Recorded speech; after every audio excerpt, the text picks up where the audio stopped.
Boa noite. Um caso chocou a todos essa semana.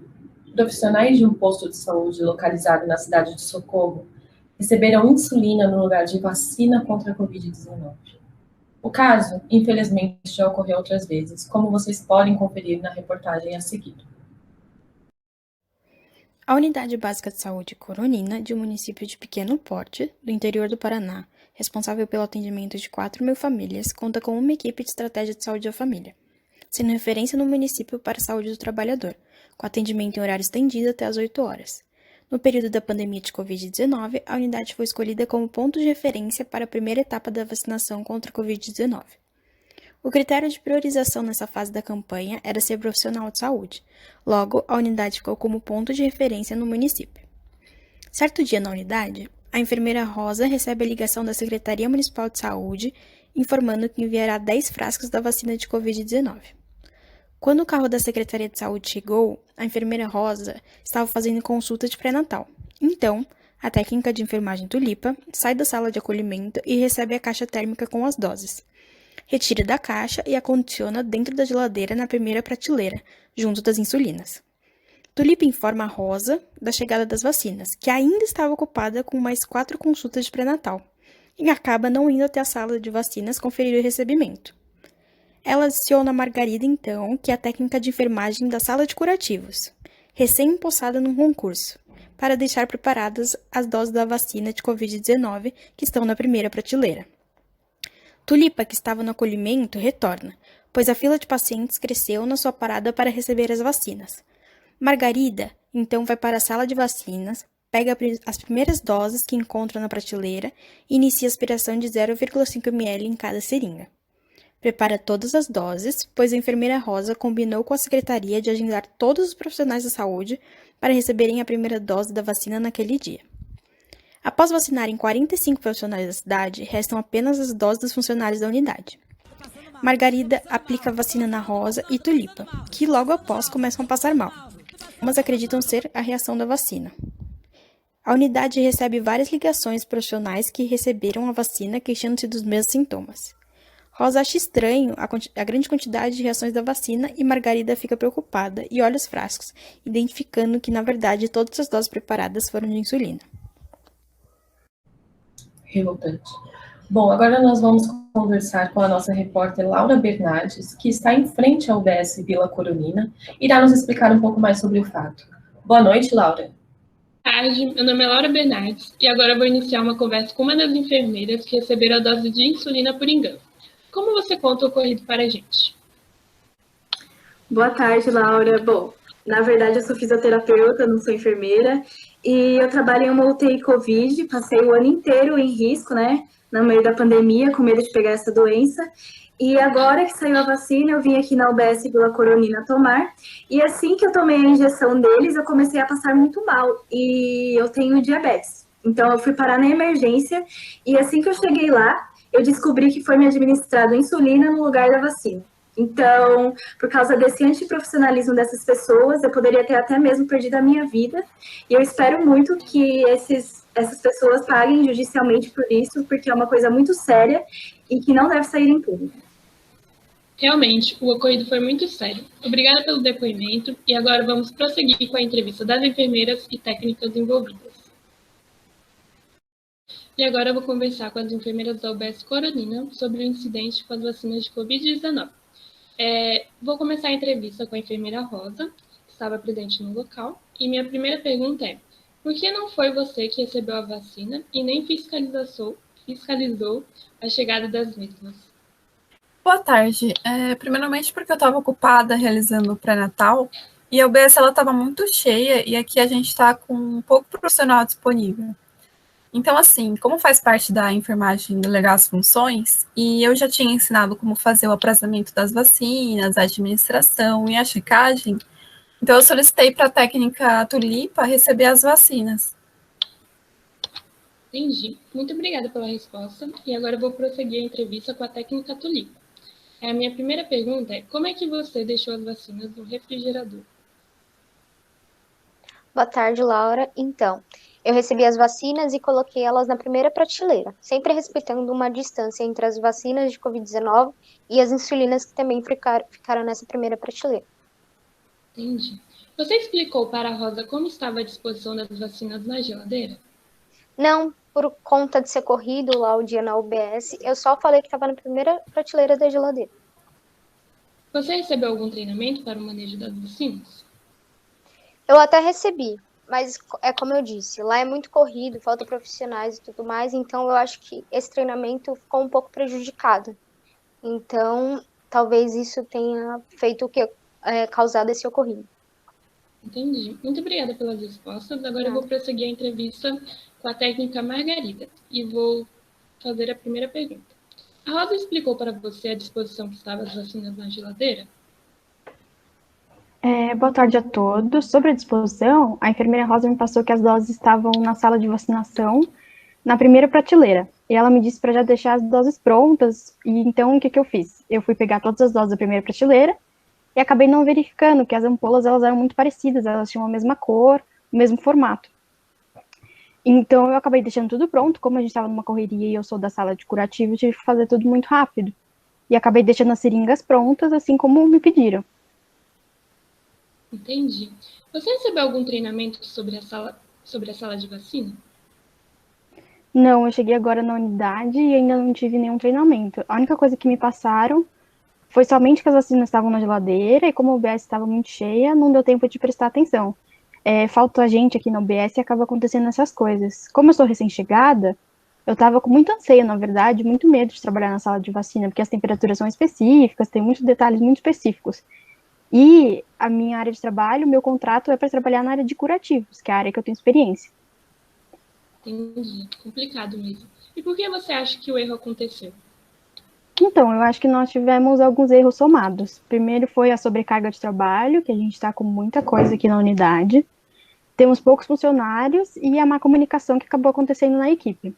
Mas eu também admito meu erro, eu tinha que ter feito 5 certos, eu não olhei novamente o nome do frasco, nem antes de preparar a seringa e nem antes de aplicar as vacinas. Então, eu admito os meus erros, além de todos os outros que estão havendo aqui na UBS. Entendi. Eu queria agradecer muito a participação de vocês na entrevista. E agora é com você, Williana Bonner. Tá passada? Bom, agora vamos trazer para vocês 2 especialistas do caso, para que entendamos melhor as partes técnicas, os direitos e deveres dos cidadãos, especificamente nessa situação. Estamos aqui com a advogada Bianca e com a presidente do Corém, Larissa. Boa noite, apresentem-se, por favor. Boa noite. Só uma correção, viu, Liliana? Pode me chamar de doutora Bianca, tá? Ah, sim, claro. Boa noite, então, doutora Bianca. Obrigada. Boa noite, Juliana. Boa noite, doutora Bianca. Já que a gente entrou nesse aspecto, conta um pouquinho pra gente, eu acho que tem um tempinho, né? Qual que foi a tese que você defendeu no seu doutorado, por favor?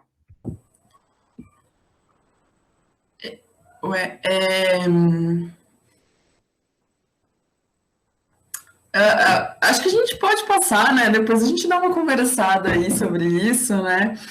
Mas aí eu vou me apresentar no geral, então eu sou advogada, vou trazer para vocês alguns pareceres técnicos voltados para a área do direito, no caso desse erro de administração de medicamentos.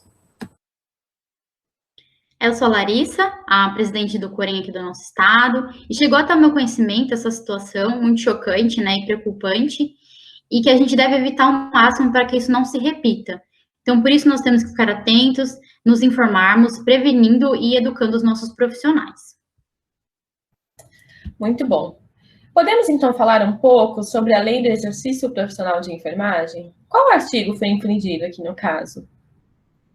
Claro, vamos conversar um pouquinho sobre isso, sim. Bom, então a infração cometida, ela envolve os artigos 11 e 12 dessa lei.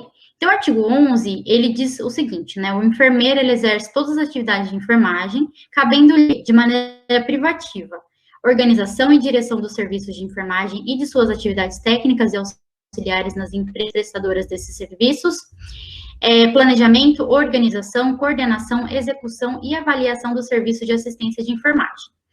E como integrante da equipe de saúde, o enfermeiro ele faz parte da prevenção e do controle sistemático de danos que possam ser causados à clientela ou aos pacientes durante a assistência de enfermagem. E foi exatamente aqui que nós tivemos o erro, né, no caso da UBS. Em relação ao artigo 12, o técnico de enfermagem, ele exerce atividade de nível médio, envolvendo orientação e acompanhamento do trabalho de enfermagem em grau auxiliar e participação no planejamento da assistência de enfermagem, cabendo-lhe, de maneira especial, executar ações assistenciais de enfermagem, exceto as que são privativas, né, do enfermeiro, observado o disposto no parágrafo único do artigo 11 desta lei. Então, aqui que nós tivemos um problema sério do técnico desenvolver atividades que eram privativas do enfermeiro. Isso mesmo, e além disso, os artigos 15 e 23 também foram infringidos perante a lei. O artigo 15, ele diz que as atividades referidas nos artigos 12 e 13 dessa lei, também citado aí pela Larissa, quando exercidas em instituições de saúde públicas e privadas em programas de saúde, somente podem ser desempenhadas sob a orientação e supervisão do enfermeiro. O artigo 23, ele também diz que o pessoal que se encontra executando tarefas de enfermagem em virtude de carência de recursos humanos de nível médio nessa área, sem possuir formação específica regulada em lei, será autorizado pelo COFEM a exercer atividades elementares de enfermagem. Nesse caso, percebemos, né, a falta de recurso humano, visto que a enfermeira não estava presente em momento algum. Certo. Em relação ao Código de Ética do Profissional de Enfermagem, o que devemos considerar?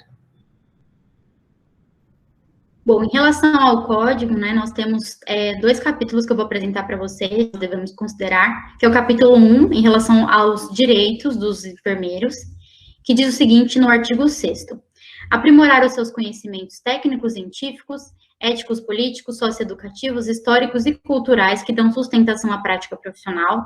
Artigo 22, recusar-se a executar atividades que não sejam de sua competência técnica, científica, ética legal, ou que não ofereçam segurança ao profissional, à pessoa, à família e à coletividade. Em relação ao capítulo 2, dos deveres, nós temos o artigo 28, que diz comunicar formalmente ao Conselho Regional de Enfermagem e aos órgãos competentes fatos que infringam dispositivos éticos legais e que possam prejudicar o exercício profissional e a segurança da pessoa, da família e coletividade. Artigo 51. Responsabilizar-se por falta cometida em suas atividades profissionais, independentemente de ter sido praticada individual ou em equipe, por imperícia, imprudência ou negligência, desde que tenha participação e ou conhecimento prévio do fato. Artigo 45, prestar assistência de enfermagem livre de danos decorrentes de imperícia, negligência e imprudência. E, para finalizar, o artigo 59, somente assentar encargos ou atribuições quando se julgar técnica, científica e legalmente apto para o desenvolvimento seguro para si e para outro. Exatamente. E também temos os capítulos das proibições, infrações e penalidades. E aí, falando um pouco sobre as proibições, nós temos alguns artigos, dentre eles o artigo 62, que diz que executar atividades que não sejam de sua competência técnica, científica, ética e legal, ou que não ofereçam segurança ao profissional, à pessoa, à família e à coletividade. O artigo 91, que diz que delegar atividades privativas do enfermeiro a outro membro da equipe de enfermagem, exceto nos casos de emergência. O artigo 80, ele diz que executar prescrições e procedimentos de qualquer natureza que comprometam a segurança da pessoa. E aí, nesse artigo, ele está intrinsecamente ligado ao caso, né, porque o erro de administração de medicamento coloca em risco a vida do indivíduo que recebe essa medicação, né? E aí, falando também um pouquinho sobre as infrações e penalidades, nós temos o artigo 111, que diz que as infrações serão consideradas leves, moderadas, graves ou gravíssimas, segundo a natureza do ato e a circunstância de cada caso. E aí, no inciso 1, a gente tem que são consideradas infrações leves, as que ofendam a integridade física, mental ou moral de qualquer pessoa, sem causar debilidade. As infrações envolvem advertência verbal, multa, suspensão e até mesmo cassação. E aí, nesse caso, devemos considerar possíveis circunstâncias atenuantes e agravantes que podem direcionar o caso a desfechos distintos. Muito esclarecedor. Bom, nós do Jornal Nacional ficamos por aqui e gostaríamos de agradecer a audiência de vocês. Muito obrigada e uma boa noite a todos.